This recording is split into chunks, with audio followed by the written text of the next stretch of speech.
That is my life's lesson. I've always done the impossible. Even painting and the whole theory of Robin Hood, I think when I was probably 5 or 6 was kind of my definition of the impossible. Star Trek, Star Wars, Lord of the Rings, that's, sci-fi fantasy, it's all impossible. My style of painting? Yeah. Maximalism. You take every discipline ever known to painters. Of the 36 possible techniques, you're like grappling with 8 or 10 or 12 of them in one painting. Some of them are harder to adapt than others. Escher, mastered perspective and deep blacks and grays, and Geiger that designed the Aliens movie. He's a maximalist. Robert Williams is a maximalist. Michelangelo would have been a maximalist had they allowed the genitals to be shown in the Sistine Chapel. Rodin was a maximalist in a sense. Gaudi is kind of like irony that, like, to be Gaudi, like in America, is not the artist's name, but it's like, oh, that's kind of gaudy. And it's interesting that, that's like the guy that created one of the most incredible sculptures that exists in the world today. This Sagrada Familia in Barcelona. And, they got as far as they can go. And that's what it's all about, to continue learning, every new technology that comes out, every new way of painting with every new stroke. If you're doing the same thing over and over again, then you're wasting your time. It's a field where there are no mistakes, unlike a lot of other fields, like watercolor or something like that, where you can't really go over watercolor. Oil painting, drawing, there's no mistakes. Painting, there's no mistakes. You could always draw over the drawing. You could white it out. You can go back over with a darker, more opaque black. You have to constantly, try and work your drawings inside out, what some of my teachers used to tell me. And if you're going about it that way, then there are no mistakes, there are no rejects, there are no throwbacks. You just keep developing something and keep changing it and working it till it becomes what you want it to be. What I do is I come back into a room and look at my painting first thing in the morning every day. And if I could do that for a week or two without being frustrated that I need to change something, then that's pretty much a finished canvas. I've already been a studio artist over 20 years, and I know what it is in my heart that I enjoy to paint and what I like to paint and what I like to do. But then it's a different feeling to be kind of like twisted and contorted into what people want to buy as opposed to what you want to make.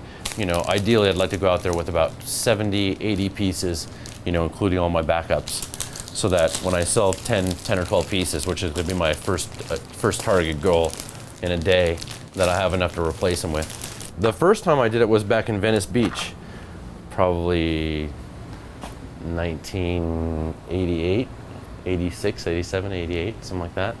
That was the first time. And then in San Francisco at the Folsom Street Fairs and the Dory Alley Fairs, and then in New York since, mid-2000s in New York.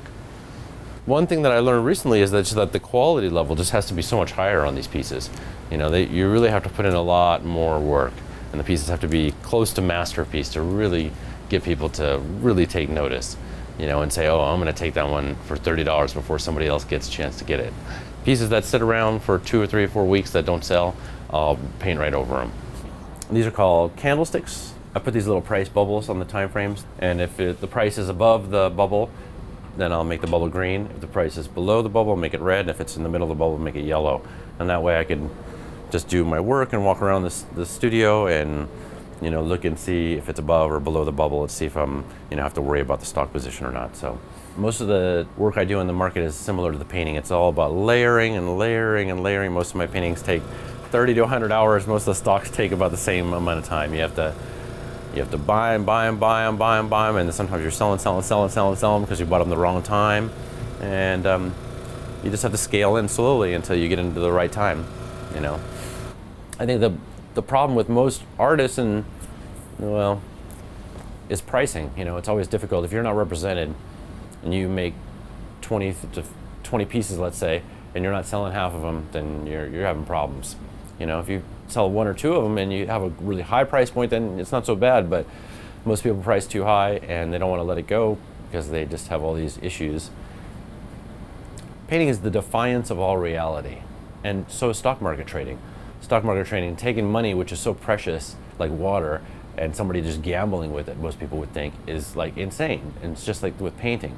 You take your time, which is so valuable, and a lot of people would just imagine you're wasting that time when you're painting. You have a $200-300 painting, you want to get $300 for it, but if the market's not going to do it, if you take 20 of them out there and you're not selling half of that, 50%, then you got to take a loss. You got to cut your prices, cut it in half even, $150.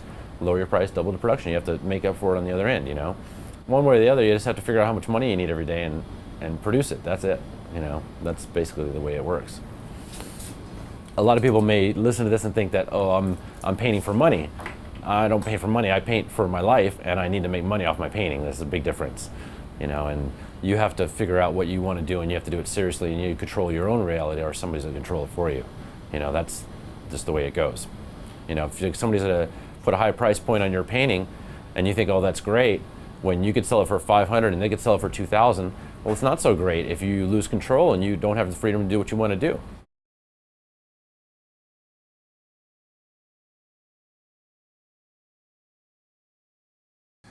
Well, I basically, I don't think I told you about this. I think right after my solo show, I started to decide not to paint anymore. And I discontinued the painting of the large paintings except for the miniatures. And so I reconstructed the entire space, just basically gutted it, and started rebuilding it so that I can accommodate picture framing and the construction work, like my little construction jobs, doing hard woodworking and furniture. And I've been building since 14 years old. I was building my own space when I lived on Admiral Avenue in my garage. And I was kicked out into my garage when I was 11. And by the time I was 14, my cousin, who was much older, came from Reno and helped me reconstruct my space into a full-fledged studio. And I basically lived there until I was about, 18, early college days, where I was going back and forth and renting the space out with roommates. And, my mom basically moved on to Reno or someplace else. And started building there, did some decks, did some awnings, and a bunch of framing jobs back then when I was about a teenager. All throughout college, I was always doing painting or construction jobs minorly. And then when I moved to San Francisco, I worked for a couple contractors who were renovating Victorian houses. And so I worked for them for a couple years doing everything. So I built greenhouses in Humboldt County and octagon-shaped dwellings in the forests up there where people lived with inline water radiator systems, and worked in a bronze foundry for a 2-year period doing bronze chasing work, working with 8 different grinders and 4 different welding machines and putting together car-sized sculptures, building them and then seeing them in galleries in San Francisco, and full wall murals, 8 to 10 color paint jobs on houses. I've always done that on the side, because I've always been good at building my own spaces. All my businesses, my Bottom Gallery in Los Angeles, the Artist Stretcher Bar Factory in Los Angeles, the Forehead Press, the Shelter Gallery in San Francisco. Those are the last businesses I built. And nowadays I'm doing actual full paint jobs on, nice houses in Long Island, 8 colors with chair molding, crown molding, all that stuff. I can do that independently.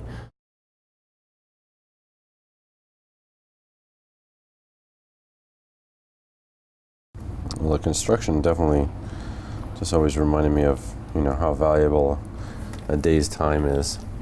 You could do a lot in one day, but doing construction work, you can't do anything. Especially if you're not making enough money to really get way ahead.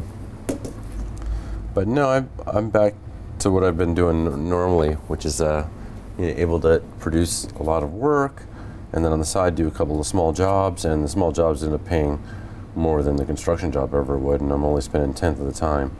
So yeah, I always take a little break every once in a while, but that was a little bit of a long break. And yeah, there's a lot of downtime, so definitely happy to get back to work.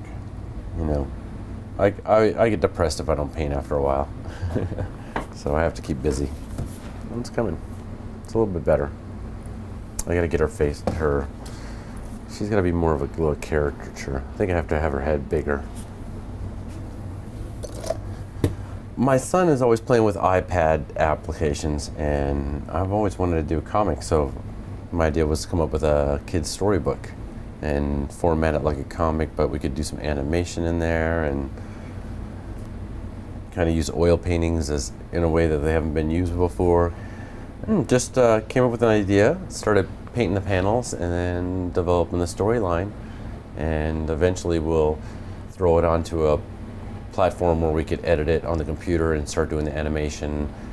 And then I'll photograph them on each stage, and there'll probably be 10, 15 different layers before they're finished. So those will be on their way soon. I think it's just long overdue. I've been painting 26, 27 years, and I've just yet to really put my paintings out there to the world. So, you know, my objective is with this is just to do what I've not been able to do myself with my work, which is just to show it to people. And I think the most important part is the process. I mean, my obstacle with art my whole life is trying to get my work exposed and trying to show it. And showing it in a gallery, moving the physical artwork around is just, it's horrendous. It's horrendous. It's terrible. You know, everything, every tool, every aspect of how you're going to get there is important. And, you know, I'm not sure which one of them is in the end carry me there, but you have an idea, you know, you're stuck on it, it just doesn't work, you have to change. You have to constantly reevaluate things and, you know, replace, you know, structures, you know, that are going to be in your way in the future, which is the way I've always lived. You know, I could think of something, if I could think of it and visualize it, I could build it. And that's it. And it doesn't matter how much time or how much effort or how much cost, it doesn't matter. If it needs to be built, it will be built. If I have to use scrap wood, if I have to find the wood, if I have to steal the wood, if I have to, you know, do another job for the wood, or whatever the material is, it'll eventually be built, you know, so.